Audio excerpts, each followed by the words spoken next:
राजस्थान में जो प्रमुख रूप से नदियां हैं, नदियों के अन्य या फिर उपनाम से संबंधित, क्योंकि आप लगभग देखेंगे कि यहां से भी एग्जामिनर जो है वो क्वेश्चन पूछता है। ठीक है, तो आइए शुरू करते हैं राजस्थान के अंदर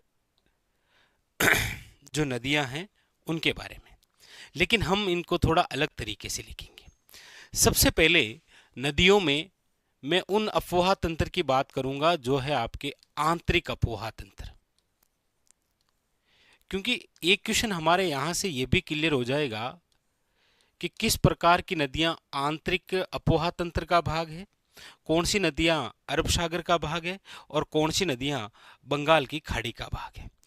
आंतरिक अफवाह तंत्र की जब हम बात करते हैं तो इसमें जो प्रमुख रूप से नदियां हैं आपके सामने, उसमें देखिए नंबर 1 जो नदी है वो है आपके सामने घग्गर। कौन सी नदी है? घग्गर नदी।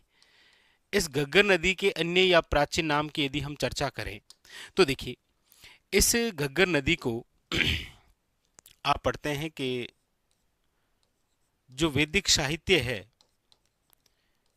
इस वैदिक साहित्य के अंदर इसी घग्गर नदी को जो कहा गया है वो है आपके द्रवेशवती नदी।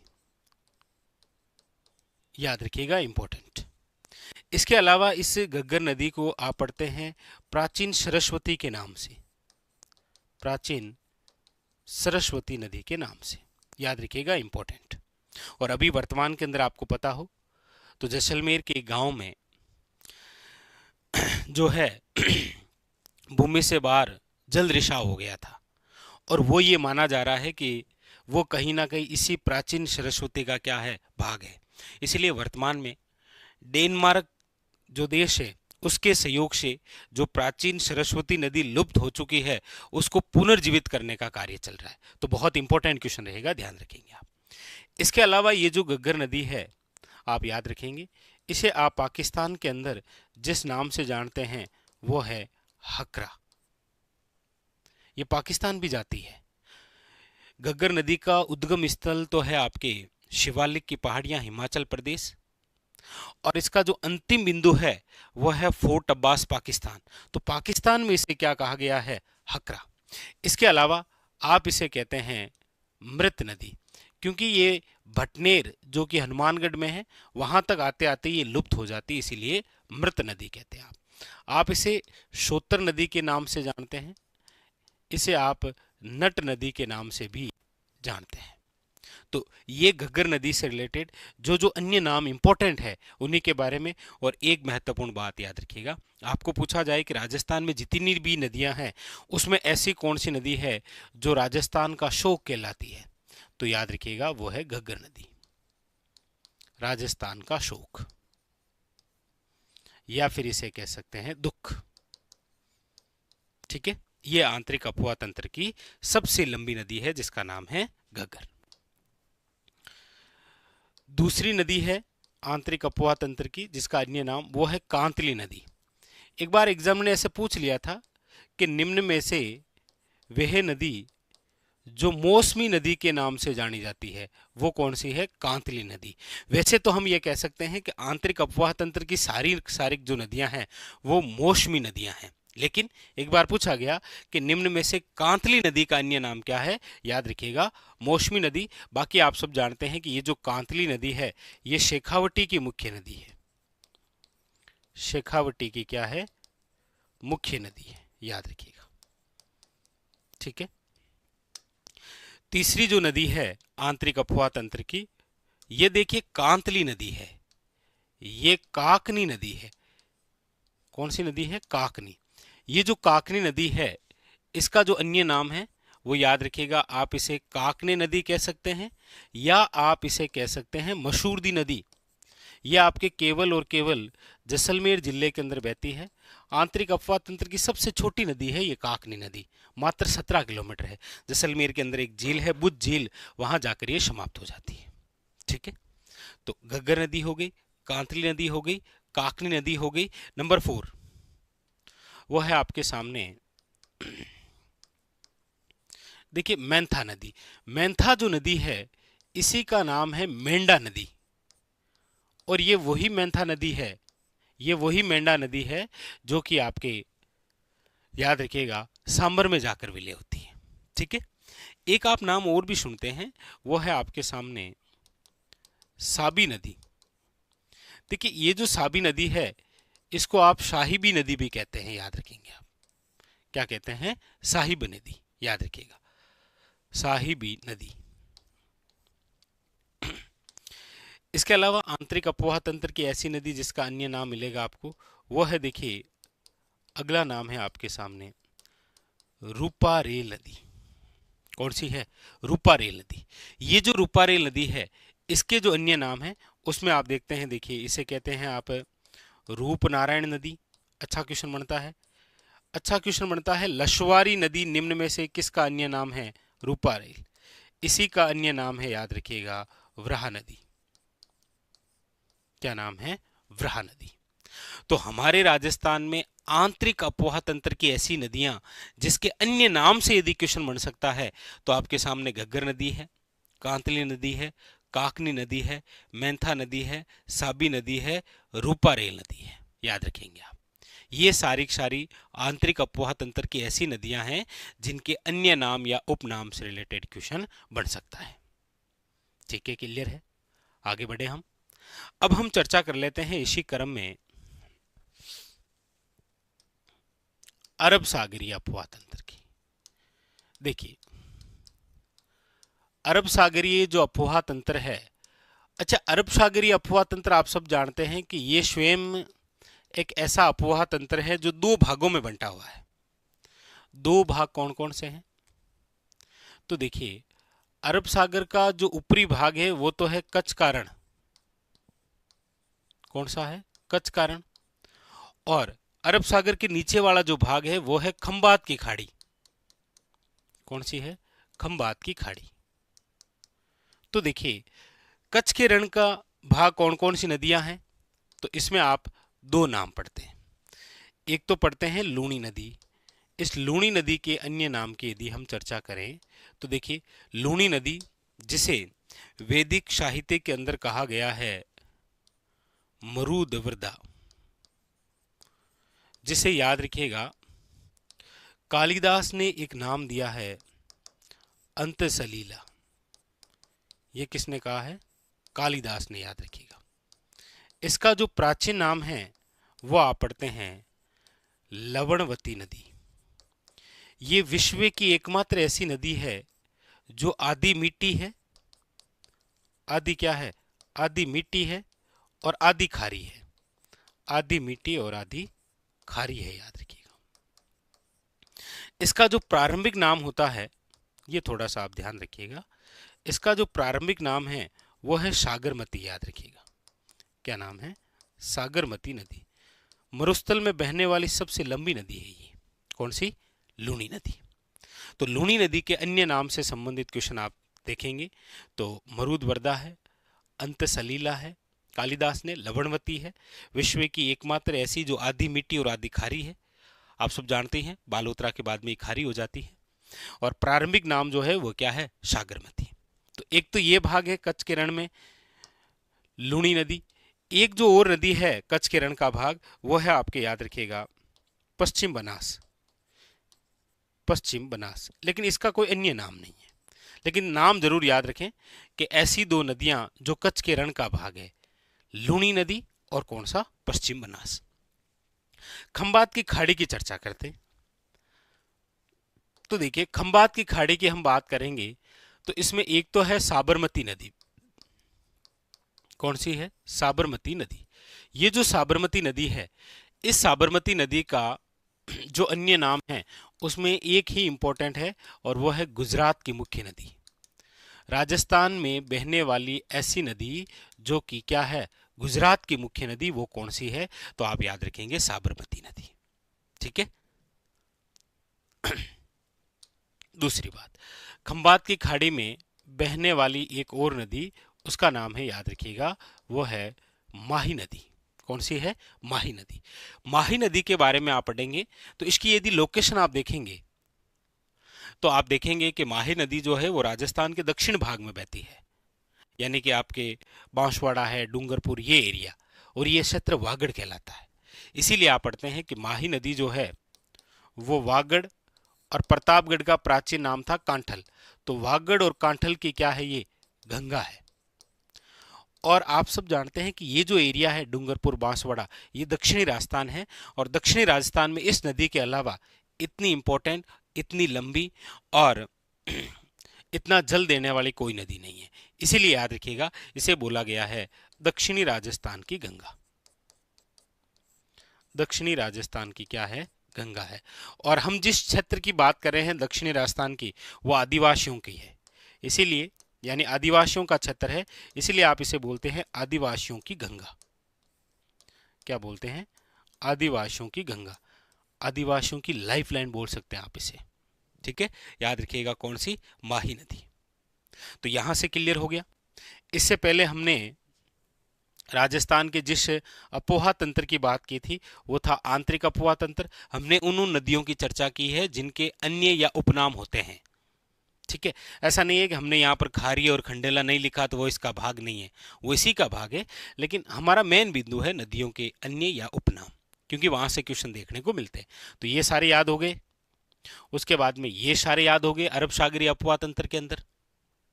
याद रखिएगा अरब सागरीय अफवाह तंत्र दो भागों में है, एक कच्छ का रण है, दूसरा खंबात की खाड़ी है। कच्छ के रण के अंदर लूणी नदी और पश्चिम बनास शामिल है, ध्यान रखेंगे आप। और यहाँ पर खंबात की खाड़ी में साबरमती और माही नदी और इसके अन्य नाम। अब हम अगले जिस अपोहा तंत्र की बात करेंगे राजस्थान में, वह है बंगाल की खाड़ी का अपोहा तंत्र।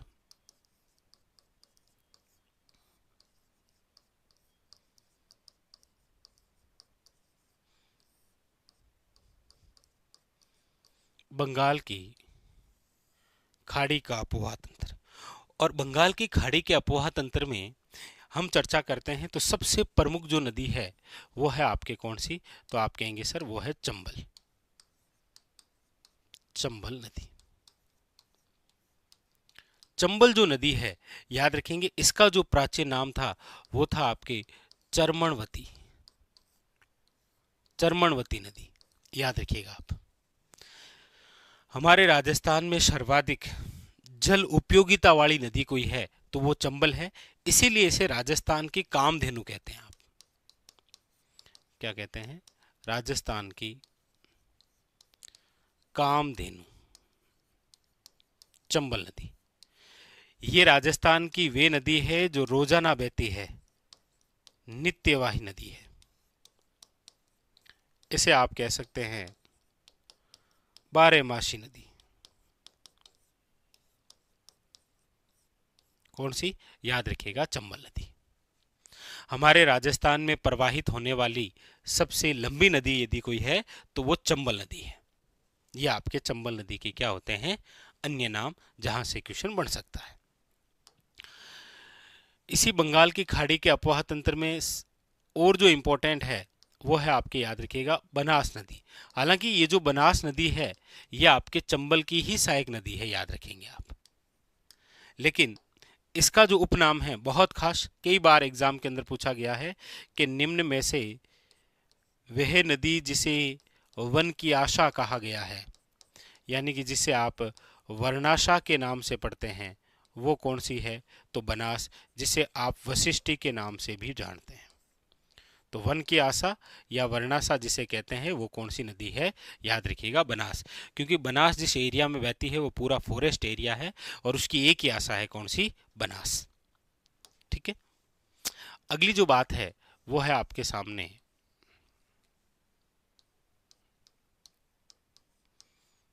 गंभीर नदी। यहां पर लिखा है गंभीर, गंभीरी नहीं है, ये गंभीर नदी है। और इस गंभीर नदी का जो अन्य नाम है वो है आपके सामने उटगन नदी। क्या नाम है, याद रखिएगा, उटगन नदी। बहुत अच्छा बेहतरीन सा क्वेश्चन है। निम्न में से वह नदी जिसे उटगन नदी के नाम से जाना जाता है कौन सी है, याद रखिएगा, गंभीर नदी। ठीक है, और इसके अलावा सबसे महत्वपूर्ण इसका भाग जो है वो है बाणगंगा नदी। अब बाणगंगा नदी आप ज्यादातर स्टार लगा रहा हूं मैं, इसको आप ऑप्शन के अकॉर्डिंग देखें। कि इसको बंगाल की खाड़ी में रखना है या आंतरिक अपवाह तंत्र का भाग रखना है, या आपको ऑप्शन के अकॉर्डिंग करना है। बाकी हाल ही में अभी जो एग्जाम के अंदर क्वेश्चन पूछा उसमें बाणगंगा नदी अभी भी किसका भाग है? बंगाल की खाड़ी का। ठीक है, इसके यदि हम अन्य नाम की चर्चा करें तो याद रखिएगा, इसे आप कहते हैं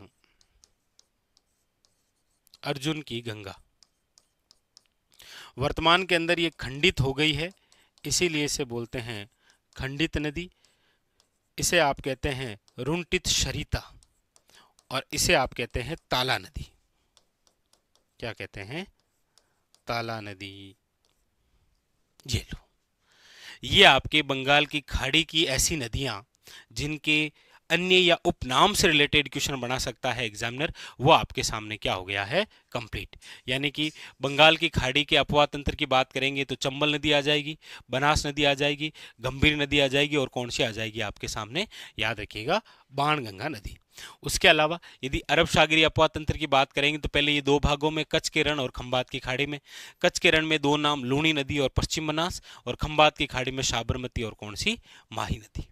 ठीक है, उसके अलावा आपके आंतरिक अपवाह तंत्र में घग्गर नदी हो जाएगी, कांतली नदी हो जाएगी, काकनी हो जाएगी, मैंथा, साबी और कौन सी? रूपारेल। यानी वो रहेगा आपके अलाउद्दीन खिलजी द्वारा राजस्थान में किए गए अभियान। क्योंकि लगभग एग्जामों के अंदर, चाहे वो जालोर हो, चाहे वो शिवाना हो, चाहे वो चित्तौड़ हो, या फिर रणथंभौर हो, इन चार घटनाओं से संबंधित लगभग एग्जामों के अंदर क्वेश्चन आता है। तो आज ऐतिहासिक घटनाओं में जिस महत्वपूर्ण बिंदु की हम चर्चा करेंगे, अलाउद्दीन खिलजी द्वारा राजपुताने में किए गए अभियान।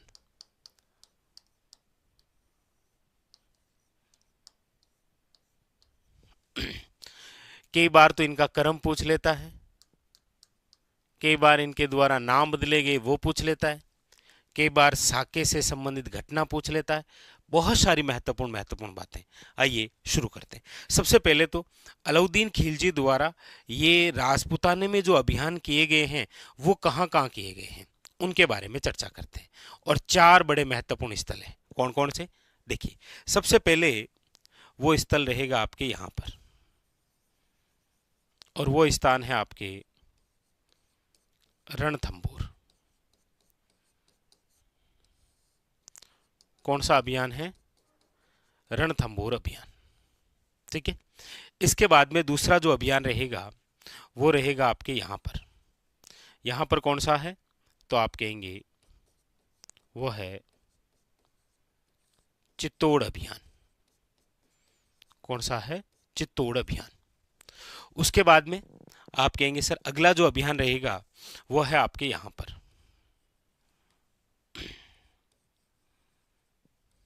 वो है आपके शिवाना अभियान।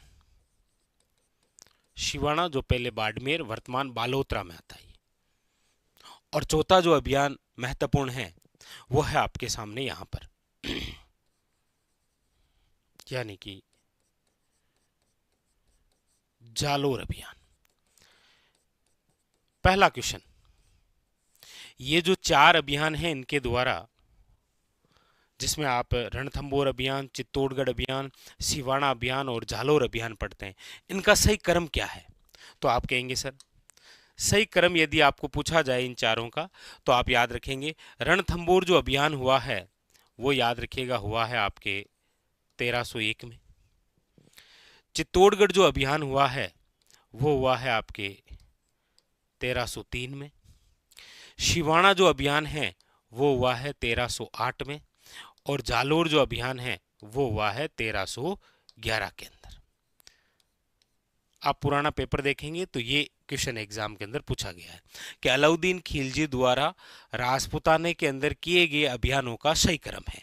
तो रणथंभौर अभियान हुआ है 1301 में, याद रखेंगे चित्तौड़गढ़ अभियान हुआ है 1303 में, और शिवाना अभियान हुआ है 1308 में, और जालोर अभियान हुआ है 1311 के अंदर।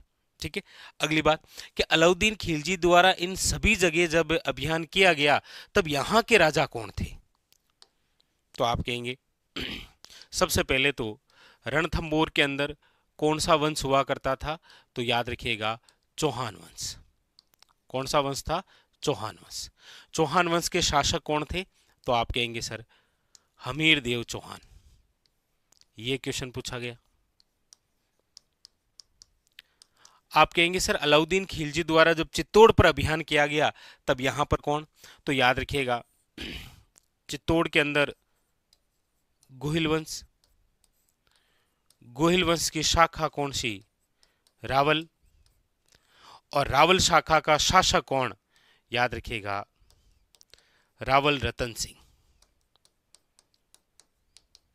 ठीक है। शिवाणा में शासक कौन, शिवाणा के अंदर शासक हुआ करते थे जालोर के जो शासक थे कानड़देव सोनगरा, सोनगरा चौहान, उनका भतीजा था यहां पर, और यहां का शासक था शीतल देव। और जालोर, तो आप कहेंगे सर जालोर के अंदर सोनगरा चौहान और शासक थे कानड़देव सोनगरा। याद रखिएगा कानड़देव सोनगरा। तो एक तो क्वेश्चन ये हो गया कि अलाउद्दीन खिलजी द्वारा किए गए ये जो 4 अभियान हैं इनका सही क्रम क्या है, एक क्वेश्चन। दूसरा, जहां जहां अभियान किए गए हैं उस समय वहां पर कौन शासक था, ये बात क्लियर। अब यह है कि अलाउद्दीन खिलजी ने ये चारों अभियान ही जीते थे, चाहे रणथंभौर अभियान की बात कर लीजिए, चाहे आप चित्तौड़ अभियान की बात कर लीजिए, चाहे आप शिवाणा अभियान की बात कर लीजिए, चाहे जालोर अभियान, चारों ही अलाउद्दीन खिलजी ने जीते। तो इनमें से ऐसे कौन से स्थल हैं जिनको जीतकर अलाउद्दीन खिलजी ने नाम बदल दिया था, तो आप कहेंगे सर सबसे पहले रणथंभौर जरूर जीता था, लेकिन याद रखेंगे रणथंभौर का नाम नहीं बदला था। अलाउद्दीन खिलजी द्वारा याद रखिएगा नाम बदला गया एक तो चित्तौड़गढ़ का, इसका नाम बदलकर याद रखिएगा क्या कर दिया गया, तो याद रखिएगा खिजराबाद। अलाउद्दीन खिलजी द्वारा चित्तौड़ का नाम बदलकर क्या कर दिया गया, खिजराबाद। ठीक है। शिवाणा का जो नाम बदलकर है वो कर दिया गया, याद रखिएगा खैराबाद। और जालोर का नाम बदलकर जो है वो कर दिया गया जलालाबाद, ये याद रखिएगा। तो कौन से स्थान का नाम नहीं बदला था, रणथंभौर का। बाकी चित्तौड़ का खिजराबाद, जालोर का जलालाबाद और शिवाणा का क्या किया था, खैराबाद। अब आप कहेंगे सर अलाउद्दीन खिलजी द्वारा जब यहां पर अभियान किया गया तब कौन सी घटना आपको देखने को मिलती है, तो यहां से रिलेटेड क्वेश्चन, हालांकि ये सभी क्वेश्चन इंपॉर्टेंट, लेकिन अब हम जिस क्वेश्चनों की बात करेंगे वो और भी महत्वपूर्ण है। अलाउद्दीन खिलजी द्वारा रणथंभौर जो अभियान किया गया था 1301 के अंदर, उस समय यहाँ ऐतिहासिक घटना में राजस्थान के अंदर आपको देखने को मिलता है पहली बार क्या, अलाउद्दीन खिलजी ने जब रणथंभौर पर आक्रमण किया था तब हुआ था राजस्थान का प्रथम साका, या फिर आप कहते हैं इसे ही राजस्थान का प्रथम जल जोहर। तो एग्जाम के अंदर क्वेश्चन आए कि राजस्थान का प्रथम शाखा या जो प्रथम जल जोहर है वो कहाँ हुआ, रणथंभौर। कब हुआ था, तो आप डेट सहित याद रखिएगा 11 जुलाई, 11 जुलाई 1301 के अंदर राजस्थान का प्रथम शाखा या प्रथम जल जोहर हुआ था। आप कहेंगे सर जोहर किसने किया था, तो हमीर देव चौहान की जो पत्नी है इनके साथ मिलकर महिलाओं द्वारा जोहर किया गया, और इनकी पत्नी का नाम था, याद रखिएगा, रंग देवी।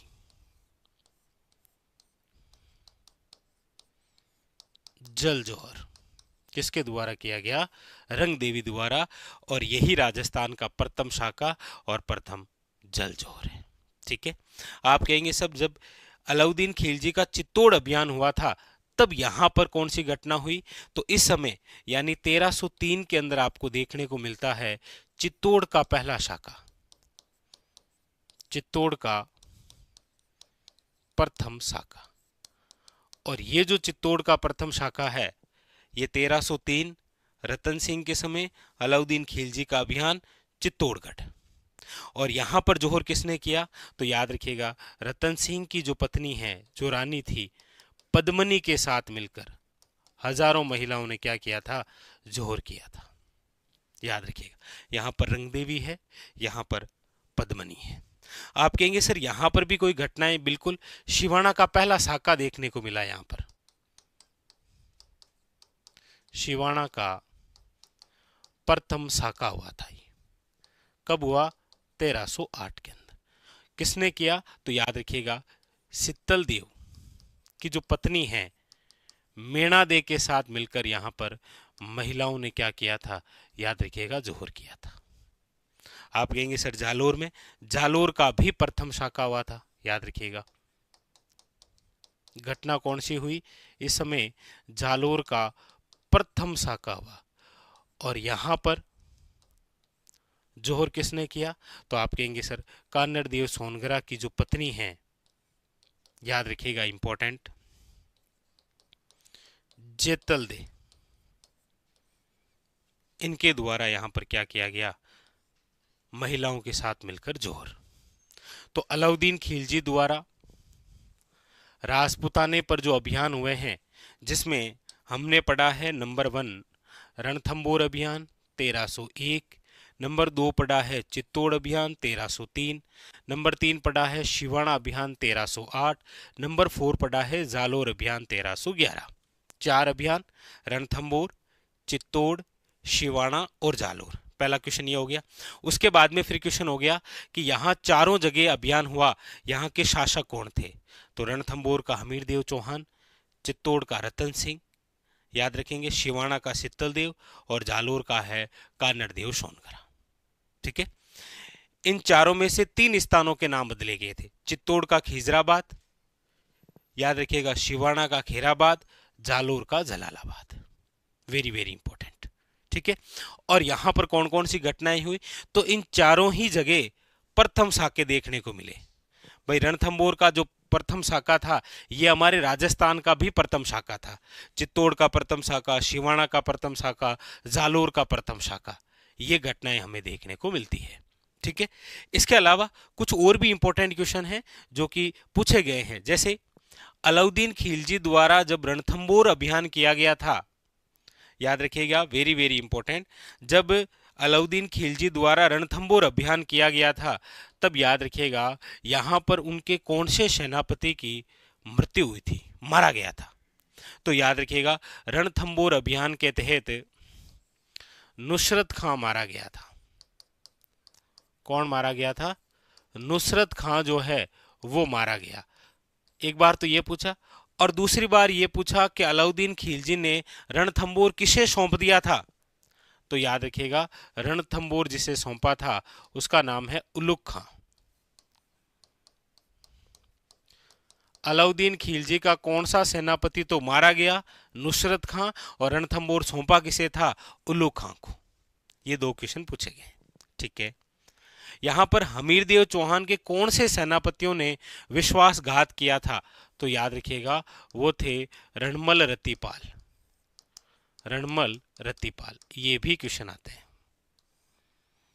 ठीक है, इसी प्रकार जब चित्तौड़ अभियान हुआ था तो अलाउद्दीन खिलजी ने चित्तौड़ जीतकर किसे सौंप दिया था? तो याद रखिएगा अपने पुत्र खिजर खां को सौंपा था। अपने पुत्र, याद रखिएगा किसे सौंप दिया था? खिजर खां को। और इस अभियान के तहत रावल रतन सिंह के सेनापति कौन? याद रखिएगा गोरा बादल। नाम सुनते होंगे आप, गोरा बादल। ठीक है, इसके अलावा पूछा जाता है शिवाणा अलाउद्दीन खिलजी ने जीता और किसे सौंप दिया था? तो शिवाणा सौंपा गया था, याद रखिएगा कमालुद्दीन गुर्ग को। गुर्ग, इसे सौंप दिया, याद रखिएगा। रणथंबोर सौंपा किसे? उल्लू खां को। चित्तौड़ सौंपा खिजर खां को। शिवाणा सौंपा आपके किसे? कमालुद्दीन गुर्ग को। एक क्वेश्चन आपके लिए रहेगा। ठीक है, आप बुरा मत मानना, आप कमेंट करके बताना, वरना मैं आपको रिप्लाई दे दूंगा कि जालोर जीतकर किसे सौंपा था? अलाउद्दीन खिलजी ने जालोर जीतकर जालोर किसे सौंपा था? यह क्वेश्चन है आपके लिए। बाकी आप लगभग एग्जामों के अंदर देखेंगे कि अलाउद्दीन खिलजी द्वारा राजपूताने के अंदर ये जो प्रमुख रूप से किए गए 4 अभियान जो है प्रमुख, इनसे रिलेटेड क्वेश्चन आता है, चाहे वो रणथंबोर अभियान हो, चाहे वो चित्तौड़ अभियान हो, चाहे आपके वो शिवाना अभियान हो, या फिर आपके कौन सा हो, जालोर अभियान। इन चारों का क्रम आपको याद रखना है, इन चारों जगहों के शासक आपको याद रखने हैं, कहाँ कहाँ पर नाम बदले हैं यह आपको याद रखना है, किन के नेतृत्व में यहाँ पर जोर हुए हैं यह आपको याद रखना है। और भी कोई महत्वपूर्ण बात जैसे रणमल रत्तीपाल, गोरा बादल, इस प्रकार से जो कोई महत्वपूर्ण बिंदु हैं, इन सभी बिंदुओं के बारे में आपको ध्यान रखना है, क्योंकि एग्जामिनर जो है वो कोई सा भी क्वेश्चन बना सकता है आपको। और जिस हिसाब से आपके सिलेबस में हम ऐतिहासिक घटनाओं से रिलेटेड जब चर्चा करते हैं तो इस प्रकार के क्वेश्चन होते हैं कि अलाउद्दीन खिलजी द्वारा राजपूताने के अंदर किए गए जो अभियान हैं, इन अभियानों का सही क्रम बताइए, वरना इन स्थानों के नाम दे देगा और पूछ लेगा अलाउद्दीन खिलजी के समय कौन कौन शासक था या नहीं था। तो वहां पर मिलान करने वाला भी आ सकता है, असंगत भी आ सकता है, सत्य कौन सा है, असत्य कौन सा है, कैसे भी क्वेश्चन बन सकता है, यह आप जरूर याद रखें। और प्रमुख रूप साकों से रिलेटेड तो क्वेश्चन बनेगा ही बनेगा। ठीक है, तो ऐतिहासिक घटनाओं की दृष्टि से सबसे महत्वपूर्ण बिंदु है आज का हमारा था, वो था अलाउद्दीन खिलजी द्वारा राजपूताने के अंदर किए गए अभियान।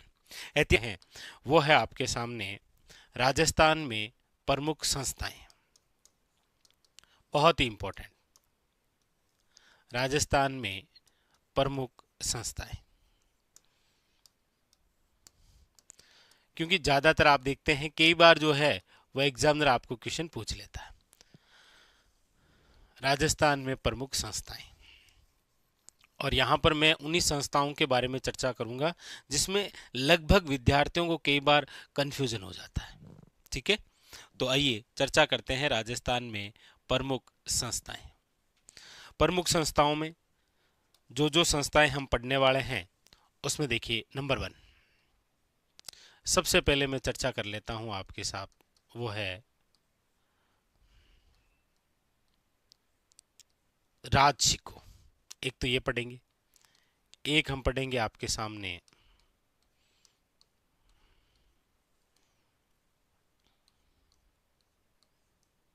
रिको, एक है आपके सामने RFC, 3 नंबर ये है। नंबर 4 जो है वो रहेगी आपके सामने रुडा। नंबर 5 जो है वो है आपके सामने रेडा, ये रुडा है और ये रेडा है। ठीक है, फिर उसके बाद में नंबर 6 जो संस्था हम पढ़ेंगे वो है आपके RTDC। नंबर 7 जो संस्था रहेगी वो रहेगी आपके RSRTC। नंबर 8 जो संस्था है वो है आपके RSMML। नंबर जो 9 संस्था है वो है आपके RCDF।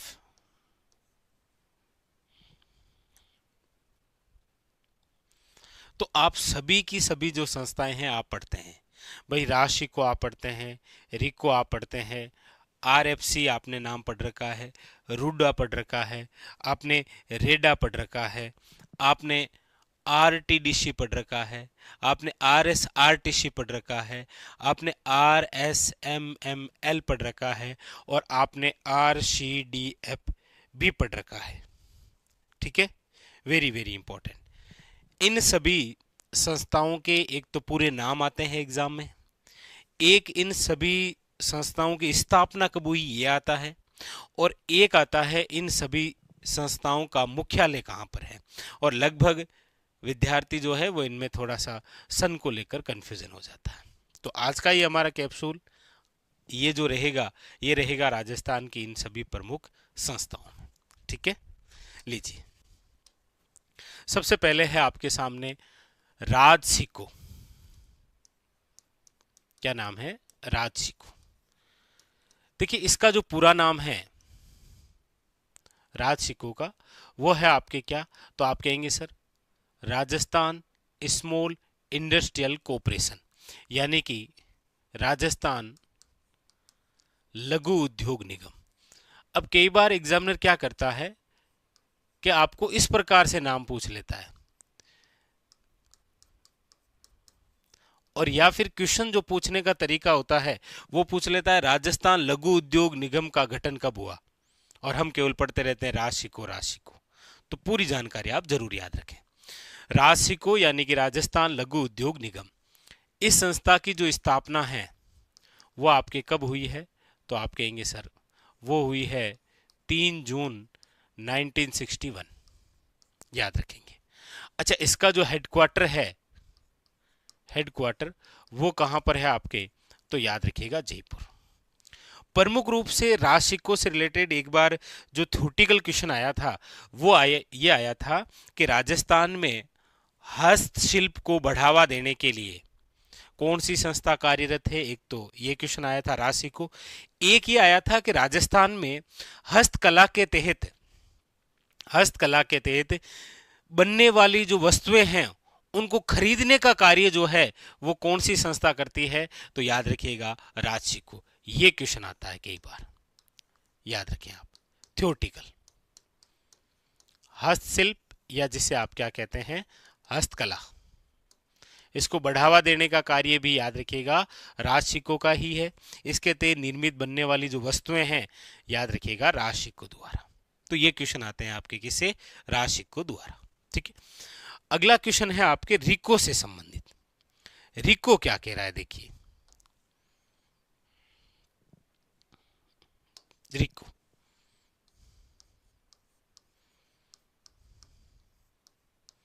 ये तो हो गया आपके कौन सा राशिको, और ये है आपके रिको। अच्छा, रिको का पूरा नाम क्या है, तो याद रखिएगा राजस्थान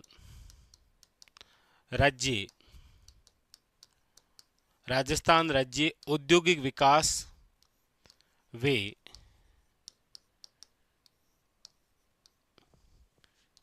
विनियोग निगम,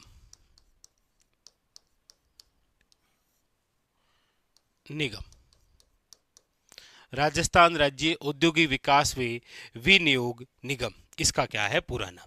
क्वेश्चन आता है रिको की स्थापना। अब यहां रिको की स्थापना से संबंधित दो बिंदु हो जाते हैं जो कई बार आपको कंफ्यूजन कर देते हैं, क्योंकि रिको की जो स्थापना है वो आप पढ़ते हैं कि सर 1969 में, लेकिन याद रखिएगा इस समय रिको एक उद्योग से संबंधित स्वतंत्र संस्था नहीं थी, इसके साथ में खनिज संस्था और शामिल थी। इसीलिए पूछा जाए कि रिको की स्थापना स्वतंत्र रूप से कब हुई है, तो फिर याद रखिएगा वो स्थापना हुई है 1980 में। अब आप कहेंगे सर आपने तो दोनों ही बातें लिखा दी कि रिको की स्थापना 1969 भी है और 1980 भी है।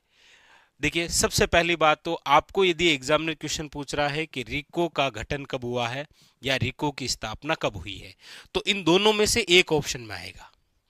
लेकिन आपके मन की बात कि सर दोनों आ जाएंगे तो दोनों यदि आ जाएं तो फिर आपको करना है 1969। ठीक है, रिको की स्थापना।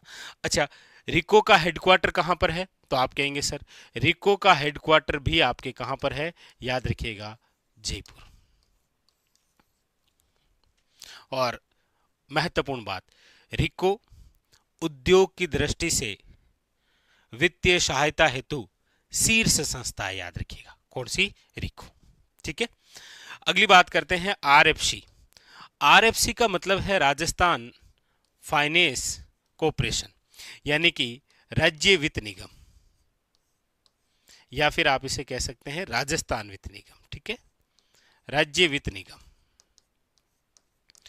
और ये जो आरएफसी है इसकी जो स्थापना है यानी कि राज्य वित्त निगम की जो स्थापना है वो कब हुई है आपके, तो याद रखिएगा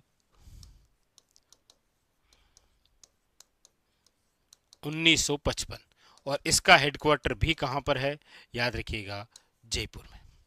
कहां पर है, जयपुर के अंदर।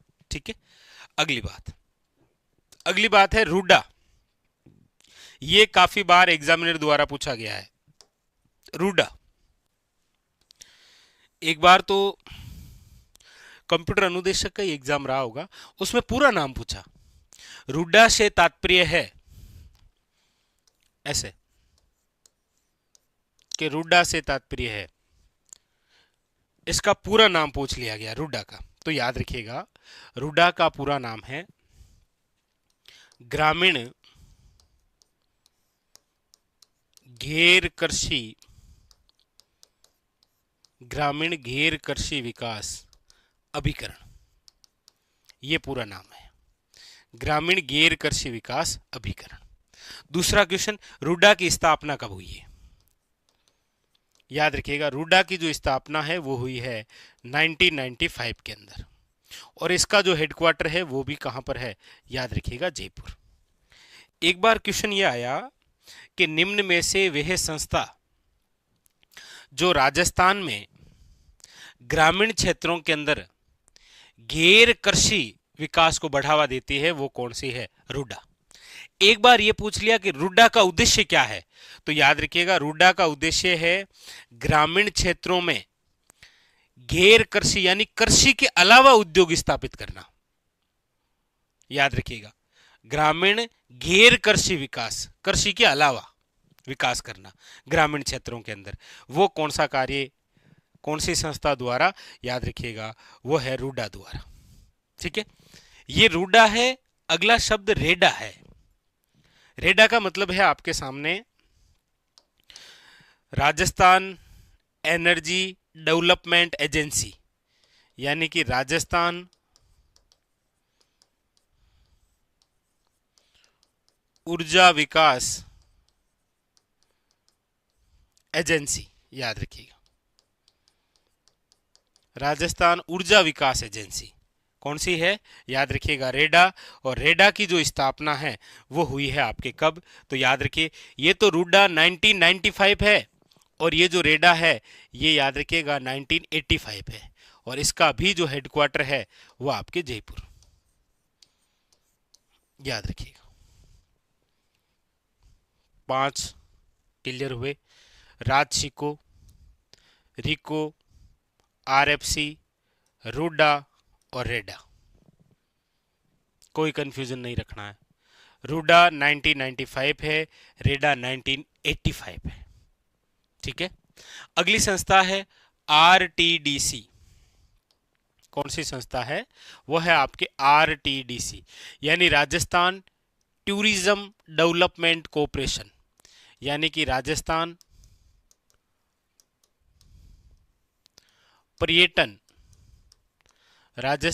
पर्यटन विकास निगम, राजस्थान पर्यटन विकास निगम। और ये जो राजस्थान पर्यटन विकास निगम है, आरटीडीसी की जो स्थापना है ये हुई है आपके कब?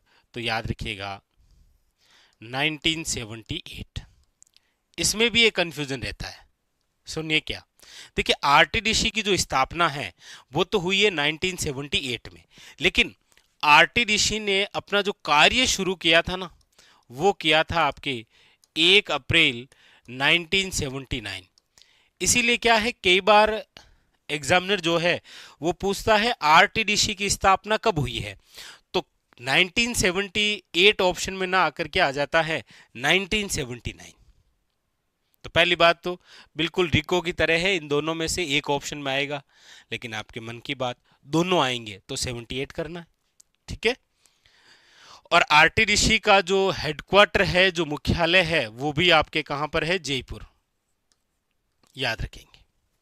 तो आरटीडीसी से भी रिलेटेड कई बार जो एग्जामिनर है वो आपके सामने इस प्रकार से क्वेश्चन पूछ लेता है कि आरटीडीसी की स्थापना कब हुई। तो आरटीडीसी की स्थापना की सन और रिको की जो स्थापना हुई है, इसमें आप थोड़ा थोड़ा ध्यान रखेंगे। ठीक है, चलिए अगली संस्था आपके सामने जो आ रही है वो है आरएसआरटीसी। आरएसआरटीसी बसों में आप सफर करते होंगे तो आपको पता है कि यह है राजस्थान राज्य पथ परिवहन निगम। और ये जो राजस्थान राज्य पथ परिवहन निगम है, यानी कि जो आरटीडीसी है, सॉरी आरएसआरटीसी, आरटीडीसी तो ये हो गई, ये है आरएसआरटीसी, यानी कि राजस्थान राज्य जो पथ परिवहन निगम है आरएसआरटीसी, इसकी जो स्थापना है वो हुई है आपके 1 अक्टूबर 1964, और इसका जो हेडक्वार्टर है वो आपके कहां पर है, याद रखिएगा जयपुर में। तो आरएसआरटीसी की स्थापना यानी कि राजस्थान राज्य पथ परिवहन निगम का जो गठन है वो कब हुआ है, 1 अक्टूबर 1964, और इसका हेडक्वार्टर भी कहां पर है, जयपुर में। अच्छा, एक चीज आपने नोट की, चाहे आरएसआरटीसी हो, आरटीडीसी हो, या फिर रेडा हो, रूडा हो, आरएफसी हो, रिको हो, और आपके सामने क्या हो, राशिको, इन सब का जो हेडक्वार्टर है वो अभी तक कहाँ है, जयपुर ही है। अगली जो संस्था है वो है आपके सामने, लीजिए RSMML। RSMML यानी कि Rajasthan state mines and minerals limited, यानी कि राजस्थान राज्य खानवे खनिज लिमिटेड, राजस्थान राज्य खानवे खनिज लिमिटेड, RSMML। इसकी जो स्थापना है वो हुई है, याद रखिएगा 1974 के अंदर। कब हुई है, 1974। और इसका जो हेडक्वार्टर है वो याद रखिएगा कहाँ पर है, उदयपुर। मतलब हम जितनी भी संस्थाएं पढ़ रहे हैं आपके सामने, उनमें से एकमात्र ऐसी संस्था है जिसका हेडक्वार्टर उदयपुर है, बाकी सब जो संस्थाएं हैं उनका हेडक्वार्टर जयपुर ही है। RSMML राजस्थान राज्य खान व खनिज लिमिटेड, जिसकी स्थापना 1974 के अंदर हुई है, हेडक्वार्टर उदयपुर। इसका जो उद्देश्य है वो है, एक तो देखो खानों का आवंटन करना, पूछ लिया जाता है। एक तो इसका कार्य है खानों का आवंटन करना, और एक खनिजों का सर्वेक्षण करना, खनिजों का सर्वेक्षण, याद रखेंगे, ठीक है। तो ये संस्था है आपके RSMML। अगली संस्था है आपके सामने, वो है आपके RCDF। डेयरी व पशुपालन जो टॉपिक होता है, उस टॉपिक में से सबसे शानदार क्वेश्चन यदि कोई बनता है तो इसी संस्था का बनता है, RCDF, याद रखिएगा, ठीक है। कौन सी है, RCDF। इसका पूरा नाम क्या है, याद रखिएगा, राजस्थान सहकारी डेयरी फेडरेशन। तो कई बार तो क्या होता है कि भाई RCDF ऐसे दे देता है, या फिर कई बार नाम ही देता है कि राजस्थान सहकारी जो डेयरी फेडरेशन है, इसकी जो स्थापना है वो कब हुई है। तो इसकी जो स्थापना है वो हुई है आपके 1977 में, 1977 में। और इसका जो हेडक्वार्टर है वो आपके कहां पर है, याद रखिएगा, जयपुर में। कहां पर है, जयपुर के अंदर। तो ये आपके सामने प्रमुख रूप से 9 संस्था। एक क्वेश्चन आप सभी विद्यार्थियों के लिए, ठीक है, वरना आप कहेंगे सर हमारे लिए एक क्वेश्चन छोड़े ही नहीं। आपको कमेंट बॉक्स के अंदर काजरी की स्थापना कब हुई है ये बताना है। काजरी की स्थापना, इसका जो पूरा नाम है वो मैं बता देता हूं आपको, central arid zone research institute, यानी कि केंद्रीय शुष्क क्षेत्र अनुसंधान संस्थान, ये तो इसका पूरा नाम हो गया। और कहाँ पर है ये संस्था, तो याद रखिएगा ये संस्था है आपके जोधपुर के अंदर, ठीक है। आपको बताना है इसकी स्थापना कब हुई। तो ये थी हमारे राजस्थान के अंदर प्रमुख टॉप 10 संस्थाएं, जहां से मैंने केवल उन्हीं संस्थाओं को शामिल किया है जहां से आपको एग्जामिनर जो है वो वन लाइनर के तौर पर क्वेश्चन पूछ रखे। पुराने पेपरों के अंदर आपको राशि को मिलेगी, रिको मिलेगी, RFC मिलेगी, रूडा मिलेगी, रेडा मिलेगी, आरटीडीसी मिलेगी, आरएसआरटीसी, आरएसएमएमएल, आरसीडीएफ और काजरी सहित। काजरी की स्थापना कब हुई यह आप कमेंट बॉक्स के अंदर जरूर बताइएगा। ठीक है, तो ये था आज का हमारा सेशन। स्टार लगा लीजिए क्योंकि एग्जाम के अंदर क्वेश्चन आना तो तय है किसी प्रकार से। ठीक है, ये था आज का हमारा सेशन जहां पर हमने इन सभी टॉप 10 जो संस्थाएं हैं इसके बारे में चर्चा की। मिलते हैं इसी प्रकार एक और बेहतरीन सेशन के साथ। तब तक के लिए मस्त रहिए, तैयारी में व्यस्त रहिए और लगातार अपने आप को अपडेट करते हुए लगातार अपनी पढ़ाई को जारी रखिए। मिलते हैं अगले सेशन में, तब तक के लिए धन्यवाद।